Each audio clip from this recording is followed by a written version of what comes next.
Yo,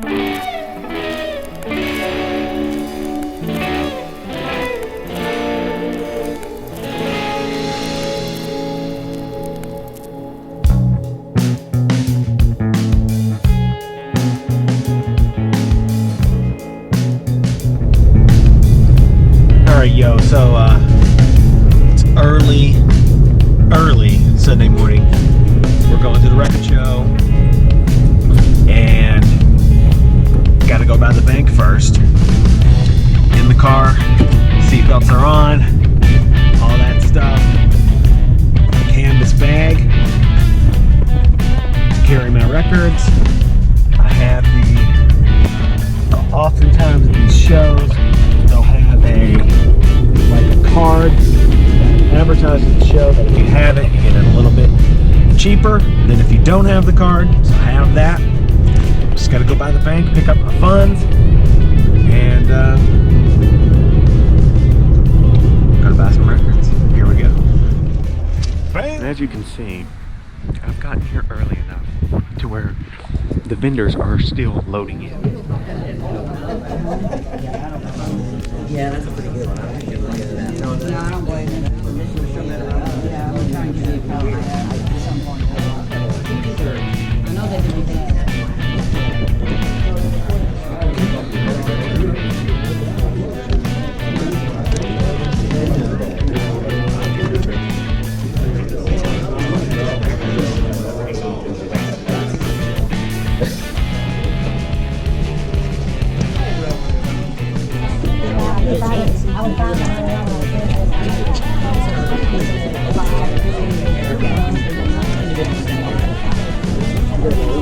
Wait for no more.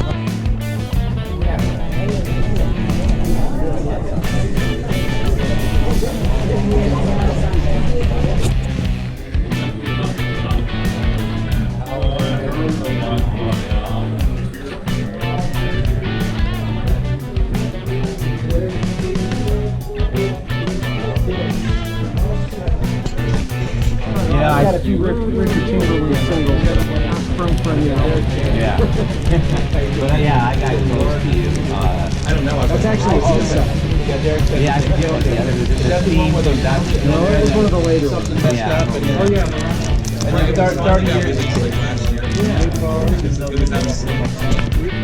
No, it's all good. Okay, I mean, Now, this is cool enough where I have to make a video. but I played it twice all the way through. There are no skips, but there's a lot of. But how often do you see a white label promo of Led Zeppelin 1? Oh man, I need to get a picture of that. Yeah, that's pretty cool. Yeah, what's up, Bob here? Welcome to Vinyl Finds number 7. That's right, guys. Vinyl Finds number 7. Back from the record show. I didn't get a whole lot, but I did get some things. I did a little supplemental shopping on the way to and from the record show because I didn't get a whole lot of stuff at the record show. There was some things there, but the people were not in the dealers weren't in that much of a dealing kind of a mood. As an example, if something was 35 and you say, hey, can you do any better? They go, how about 34? You go, okay. Anyway, let's get started. We'll get the stuff that I got at the record show first because it's probably the least interesting.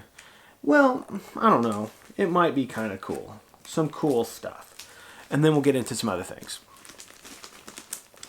The first thing that happened was I walk through the door and I go, I'm first, by the way, first one through the doors. And I run straight to Motor Soul Records out of Nashville. And bam, he's got these 2 Yngwie Malmsteen records. That's right, folks. The demon of classical shred guitar. Boom. Rising Force. This is the first Yngwie record. As you can see, this nice white strat there on the front. On Polydor. And then you have Rising Force Marching Out, which is a record I'm not that familiar with. But does it really matter? Because you buy Yngwie records just to hear somebody shred as wickedly as possible on some neoclassical Stratocaster Master Souffle into a Marshall. So, not one Marshall, many Marshalls. If you're not familiar with Yngwie, I did go see him not long ago, and it's in the vlog. So, if you haven't seen the Bob Bradley vlog, please go look at that. There's lots of record material in there. Yngwie, dual rising forces, one marching out. Technically speaking, this is Yngwie Malmsteen's Rising Force. It was kind of a band, and this is the album, Rising Force. Enough about Yngwie. That said, I was on this kind of thing where I was finding all this guitar virtuoso kind of stuff. Boom, Eric Johnson, Tones, In the Shrink, First Press, 3-color label, Reprise, very cool. Tones is a great record.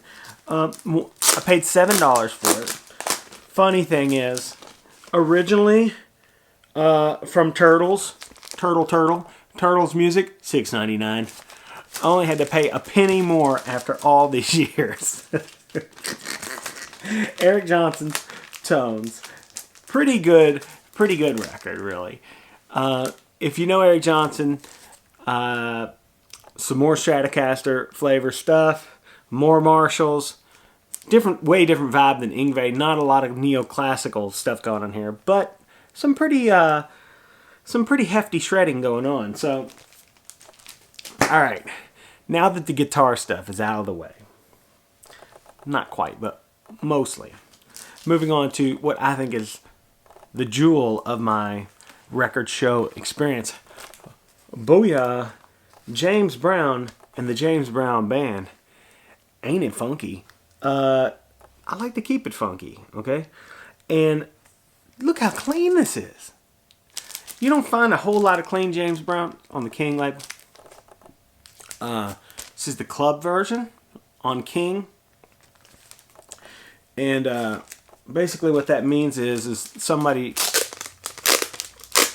like a specific store or something, distributed this. As a matter of fact, distributed by Star Day King Records, Nash Vegas, Tennessee. So, there you go.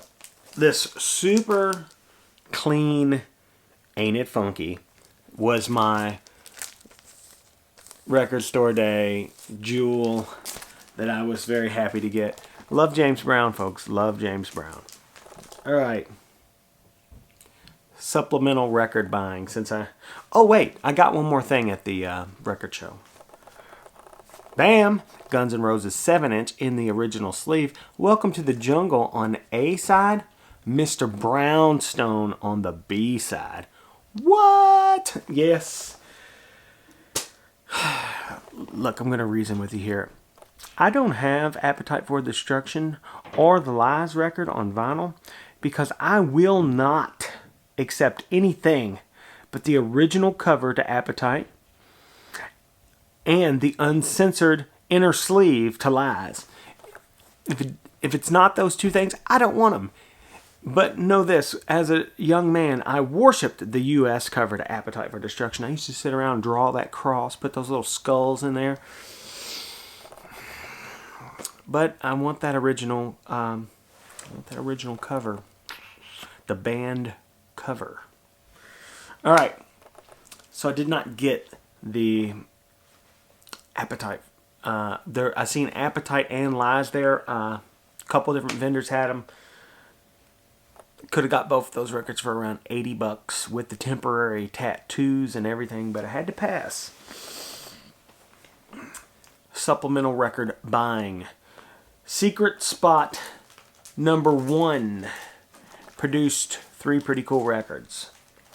#1, bam, on SST, Black Flag, the first 4 years. This is a rather minty copy of this record.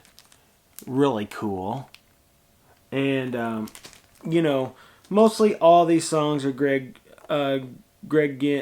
Ginn. Yeah, I think he writes all the tunes anyways. No matter. But yeah, this is some early Black Flag stuff.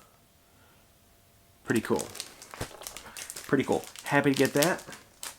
Big Black Flag fan. Booyah! Misfits. The collections. Too. Anytime Danzig is involved, I'm trying to get it. Okay? Big time Misfits collector.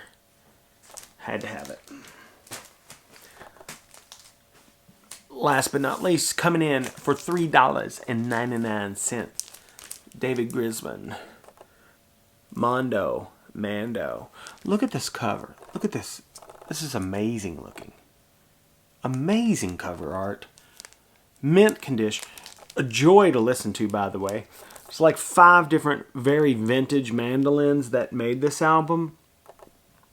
And they're on the inner sleeve. Why don't we just pop it out? Let's get this done. Tony Rice plays on a couple of these tracks as well as some other people.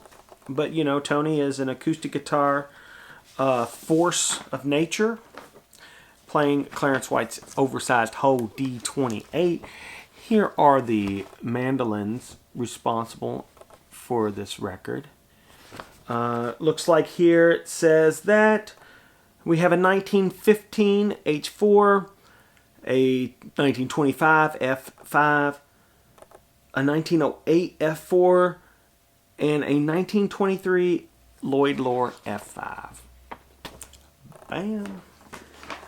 The back is as cool looking as the front, and it is in excellent condition. So, after the show, I decided, well, I should drop by my local record shop and see if they have anything. And they had tons of stuff, but I didn't want to spend too much money today. So I only got one record. Boom. Living Colour. Vivid. Look at the cover on this. Sorry, this is not in a crystal clear, but I just ran out. But it is in a brand new poly sleeve, and minty. Great record. Cult of Personalities on this. If you're not familiar with the Vivid album, give it a listen on the internet, on the old YouTube or whatever, and you know, get it going, because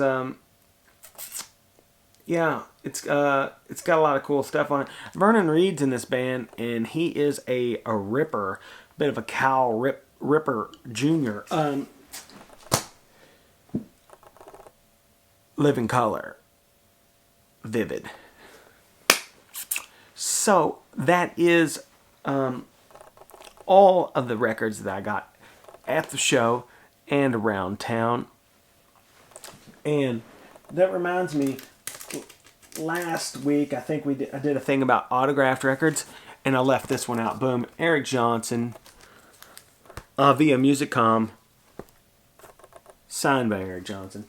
Sorry about that. I left that out, and I wanted to add that in there. Now, somebody did ask me what the most expensive record in my collection is currently.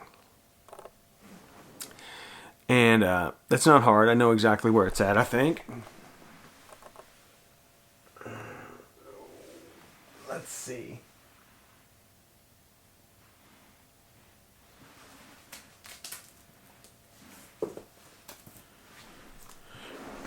It's right here. You don't know what this is? I'll tell you what this is.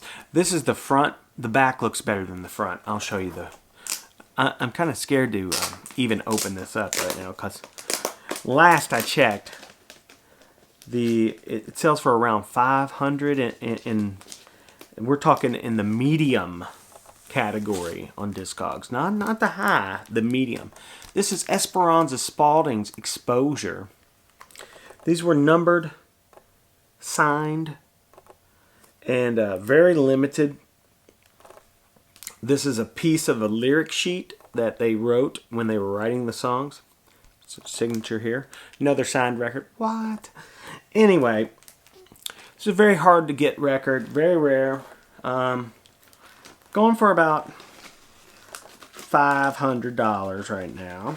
And I just bought it because I was a fan. I had no idea that it was going to appreciate so rapidly. The last one that sold for about $498. So, I might do a top 10 most expensive records in the collection coming very soon. But until then, please like, subscribe, tell a friend, leave a comment down below. Yeah, until next week, Vinyl Finds number 7. Bob out.